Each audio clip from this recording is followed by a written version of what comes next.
बेटी एक बार चल के लड़के को देख तो लो। मेरा दावा है कि लड़का तुम्हें बहुत पसंद आएगा। बाला बहुत अच्छा लड़का है। हाँ हाँ बेटी, हम लोग तुम्हारे दुश्मन तो नहीं है।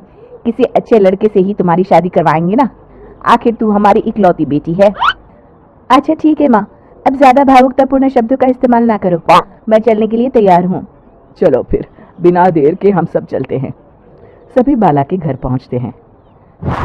अरे क्या बात है बहन जी, अभी तक आपका बेटा नहीं आया? जी बस आता ही होगा। तभी वहां बाला आता है। लो जी, आ गया मेरा बेटा। ये लोग तुझे देखने आए हैं और ये इनकी बेटी नम्रता है। बाला के सर पर बिल्कुल बाल नहीं होते। ये देख नम्रता और उसके परिवार वालों की आंखें फटी की फटी रह जाती है। ये तो टकला है। हे भगवान, माँ पिताजी, आप दोनों एक टकले से मेरी शादी करवाने वाले थे। अरे ये तो पूरा उजड़ा चमन है। देखो बेटी, इस तरह किसी का मजाक उड़ाना गलत है। किसी के बारे में इस तरह की बातें नहीं करते।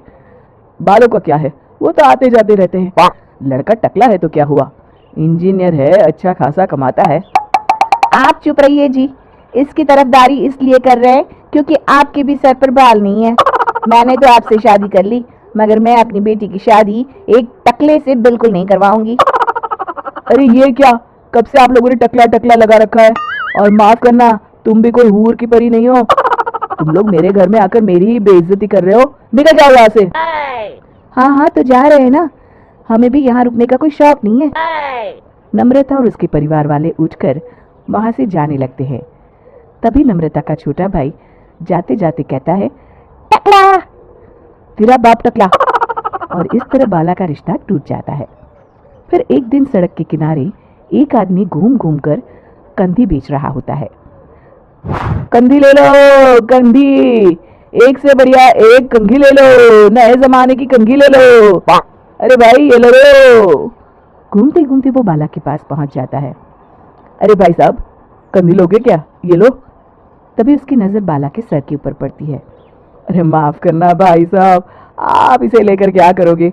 आपके सर पर तो बाल ही नहीं है। आपका तो स्टेडियम पूरा खाली है। चलता हूँ, कंधी ले लो, कंधी ले लो। कंधी वाले की बातें सुनकर बाला को बुरा लगता है। उस समय बाला को ऐसा महसूस होता है कि उसके लिए दुनिया में सबसे कीमती कोई चीज़ अगर है तो वो सिर्फ बाल है।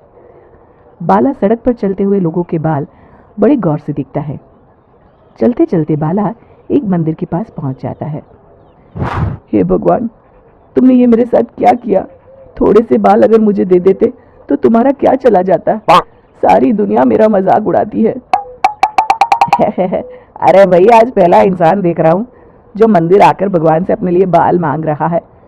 बेटा, भगवान ने तुम्हें सब कुछ तो दिया है, अच्छी सेहत है, अच्छी नौकरी है, लगता है तुम्हारी तबीयत ठीक नहीं है। घर जाओ, सब ठीक हो जाएगा।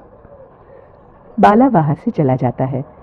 घर पहुंचकर बाला खाना खाता है और अपने कमरे में सोने के लिए चला जाता है। फिर सुबह जब बाला सोकर उठता है तो आईने के सामने अपने आप को देखकर हैरान हो जाता है। बाला के सर पर एकदम घने बाल आ जाते हैं। बाला खुशी से झूम उठता है। अरे ये तो चमत्कार हो गया, मेरे सर पर बाल आ गए। लेकिन ये हुआ कैसे?